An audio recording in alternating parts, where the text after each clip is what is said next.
नमस्कार विद्यार्थी मित्रांनो, ग्रो अकॅडमी या युट्यूब चॅनलवर तुमचे मनापासून स्वागत आहे। आजच्या या व्हिडिओमध्ये मी सातत्याने सांगत आलेलो आहे की बाबा 6वी ते 12वी या वर्गासाठी जाहिरातीमध्ये जास्त जागा असतील।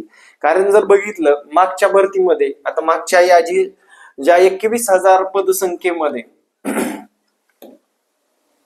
21,000 पदसंख्येमध्ये तुम्ही जर विचार केला किंवा पाहिलं असेल, 21,000 पदसंख्येमध्ये जवळपास या 15,000 प्लस जागा पहिली ते 5वी या वर्गासाठी होते।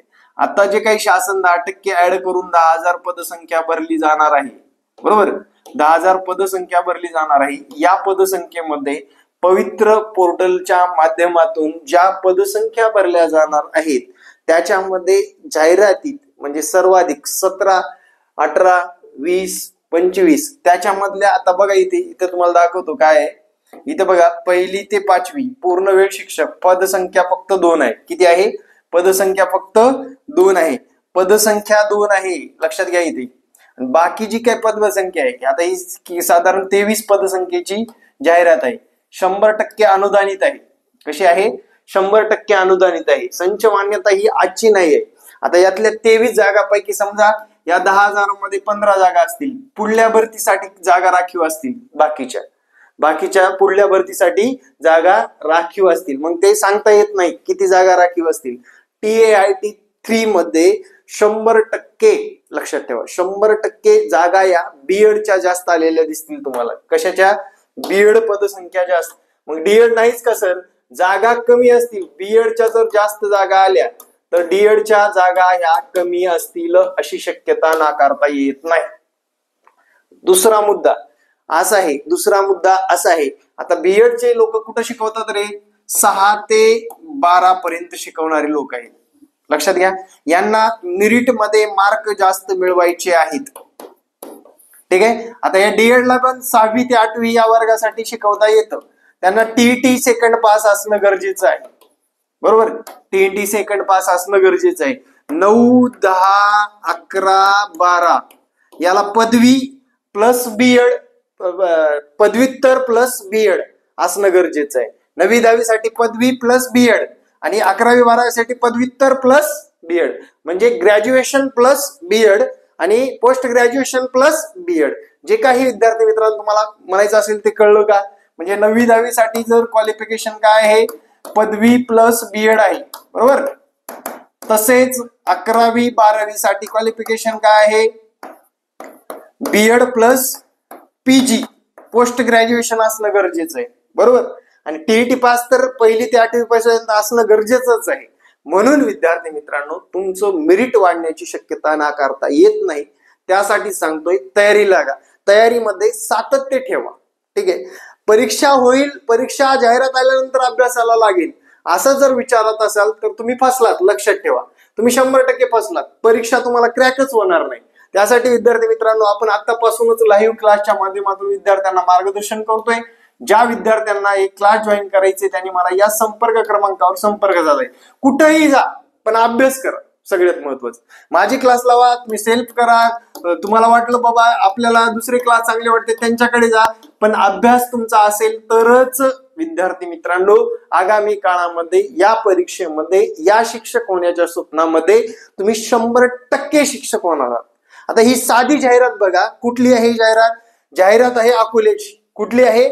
अकोला ज्योती शिक्षण प्रसारक मंडळ शाळा समिती अकोला या ठिकाणची जाहिरात आहे। या जाहिरातीमध्ये इथे तुम्ही संख्या मोजू शकता। इथे बघा 4 पदसंख्या, 4 आणि 2 6, 6 आणि 2 8, 8 आणि 1 9, 9 आणि 3 12, 13, 14, 15, 16, 17, 17 आणि 6 23, 23 पदसंख्या ही तुम्हाला 6वी ते 12वी या वर्गासाठी दिसून येते। आणि जर डीएडचा विचार केला, पहिली ते 5वी मध्ये 2च पदसंख्या इथे दिसून येते, लक्षात घ्या।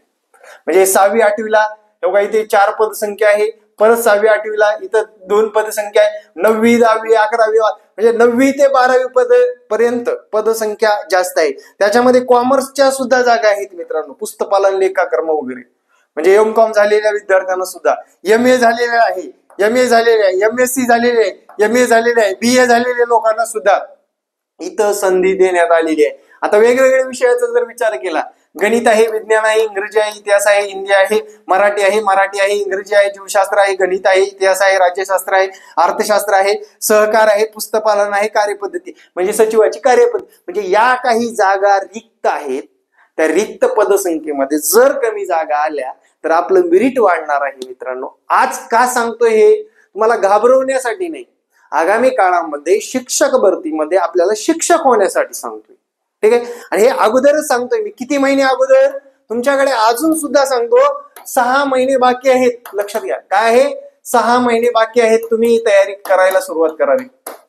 किती सांगतो? 6 महिने तुमच्याकडे अजून पडीक आहेत.